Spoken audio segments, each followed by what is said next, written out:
Hey, what it do, y'all? Welcome to another segment of Let's Review These Shoes. Now, in the last segment, I did an episode of the Black Cement 3s. Now, those were clean, like, don't get me wrong, but damn, son, I've never seen a pair of 4s this clean before. Someone got me fooled.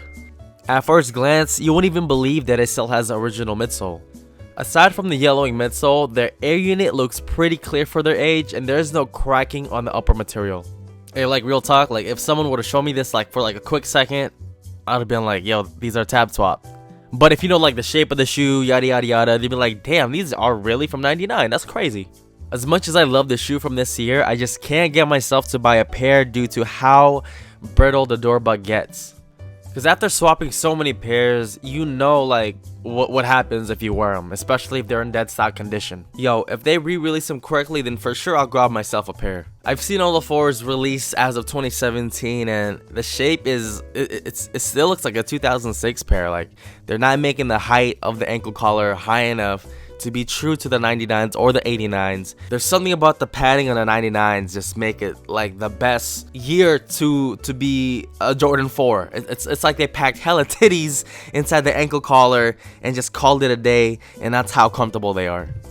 So now the midsoles are not bulletproof, but they are showing signs of deterioration. That's why when I'm pressing my thumb, you do see indentations. Now, moving along with the history of the shoes, they originally released back in 1989. I believe it was a second colorway to be released because if you look at the style code, they are 4363 and the white cements are 4362. So the white cement 4s back in 1989 were the first to be released, and then the black cement 4s or the Bred 4s, and then the fire reds, and then the militaries. And the number one inspiration for the Air Jordan 4 is no other than the Fly 89s. Oops, that's not it. That's not it either. There you go. So these are the Fly 89s that I was talking about. You see, I wasn't able to put on a pair of 4s back in the day when they first released, whether it be from 89, well, I wasn't even born yet, or even 99, because I don't know, I just didn't have the money for it.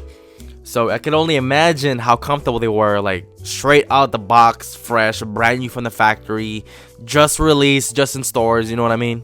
Because all the 4s started from 2004, that's the cool gray 4s and up, and the classic green 4s, they changed the midsole composition. So it's, before it was open cell polyurethane.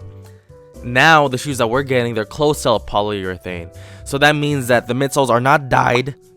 My bad, y'all. I'm not even gonna edit that out. I'm just gonna grab some water. Water. But yeah, back in the day, all the midsoles were open cell polyurethane. That's why they were able to dye the midsoles. That's why you don't see any OGs with cracking paint, only on the newer retros, because they switched to closed cell polyurethane.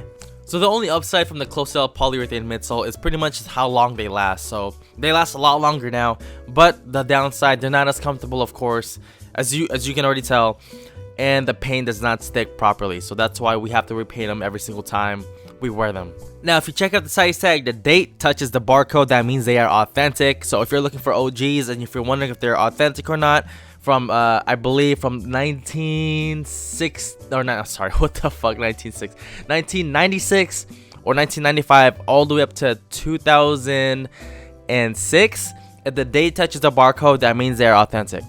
That's like pretty much like a number one rule to see if it's authentic or not. But fakes are getting better, so you have to like counter out like the stitching, the shape, blah blah blah. But if you're new to the game and you want to authenticate your shoes, the number one thing to go to authenticate the shoe is if the date is touching the barcode. Now, I know these are re-releasing this year with the Nike Air in the back, or maybe next year, but I pray to Buddha, Allah, the universe, God, whoever, that they do them correct, because man, this is like the only retro that I'm gonna buy just because of the Nike Air in the back, and I don't want to have to sole swap my own pair because of the door bug. And yeah.